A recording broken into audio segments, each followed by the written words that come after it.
Ya, maka di dalam dakwahnya Syekh Muhammad bin Abdul Wahab, beliau dikuatkan dengan kerajaan dan pemerintahan pada waktu itu, sehingga dakwah beliau betul-betul tersebar dan nama beliau harum di negeri tempat beliau tinggal.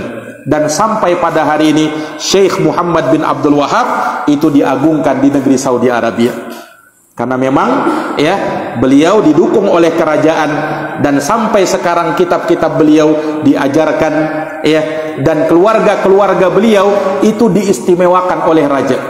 Makanya kalau ada di Saudi Arabia itu yang bergelar Alus Syekh, seperti Menteri Agama Saudi Arabia, Syekh Saleh Alus Syekh, itu keturunannya Syekh Muhammad bin Abdul Wahab. Mufti Saudi Arabia sekarang Syekh Abdul Aziz bin Muhammad Alus Syekh, itu juga keturunannya Syekh Muhammad bin Abdul Wahab.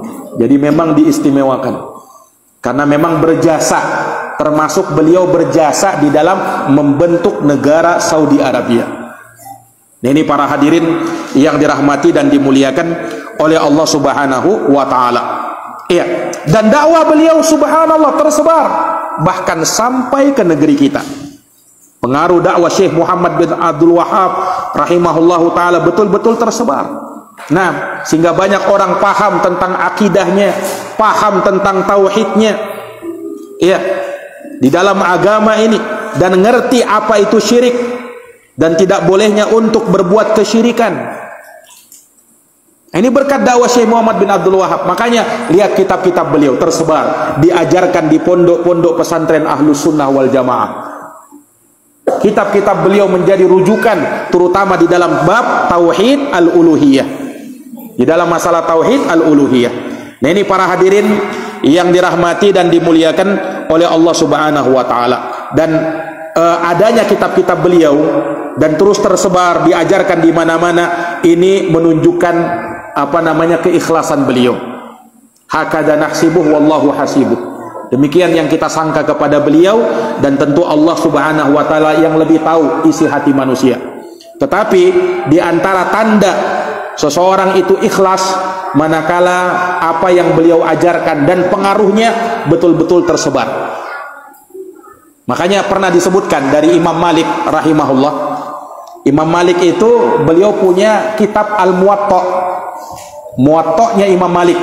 Imam Malik gurunya Imam Syafi'i rahimahullah. Nah, di zaman Imam Malik itu banyak ulama yang juga mengarang kitab yang sama, judulnya pun sama, Muwatta'. Seperti Muwatta'nya Imam Ibnu Abi Dhi'ib. Beliau punya kitab Muwatta' 2 kali lebih tebal daripada Muwatta'nya Imam Malik. Imam Malik pernah ditanya, "Wahai Imam, kenapa kau mengarang kitab Al-Muwatta'? Bukankah banyak ulama, dan banyak ulama yang mengarang kitab Muwatta', bahkan ada yang lebih tebal dari kitab Muwatta'. Muwatta'nya engkau wahai Imam Malik." Kata Imam Malik, beliau mengucapkan kalimat yang terkenal itu. Kata beliau, "Maka lillahi fahuwa baqin." Apa yang diperuntukkan karena Allah, itulah yang akan tinggal. Kata Imam Malik. Subhanallah, ucapan beliau terbukti pada hari ini. Sampai saat ini kaum muslimin tidak kenal kitab Muwatta' kecuali Muwatta'nya Imam Malik. Sementara yang lainnya itu tenggelam, tidak tahu kemana. Nah, hanya Muwatta'nya Imam Malik yang tinggal. Ini menunjukkan keikhlasan beliau.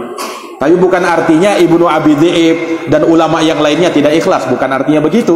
Tetapi keikhlasan seseorang itu berbeda-beda dan bertingkat-tingkat.